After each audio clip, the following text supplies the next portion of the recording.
Buonasera e ben ritrovati con l'informazione flash di New Sicilia. Di seguito le notizie più rilevanti del pomeriggio. In apertura la politica siciliana con le dimissioni dell'assessore regionale alla sanità Giovanna Volo. Il presidente Renato Schifani ha già nominato per sostituirla Daniela Faraoni, attuale direttore generale dell'ASP di Palermo.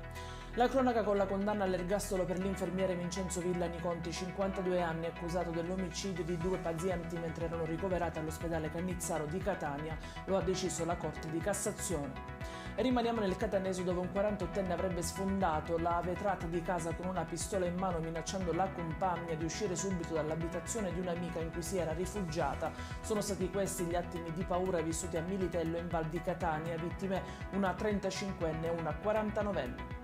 E in chiusura il meteo. La Protezione Civile regionale ha diramato un'allerta rossa per domani in diverse province siciliane, arancione su Palermo, Agrigento e Trapani. I sindaci dei comuni delle province interessate dall'arrivo di un ciclone mediterraneo denominato Gabri hanno emanato un'ordinanza di chiusura delle scuole, parchi e ville comunali. A Catania il sindaco trentino vieta anche l'utilizzo dei mezzi a 2 ruote. Ed è tutto per questa edizione. Vi ricordo che i dettagli su queste notizie li trovate sul nostro sito www.newsicilia.it. Grazie per averci seguito, appuntamento domani alle 13:30 con nuovi aggiornamenti. Buona serata.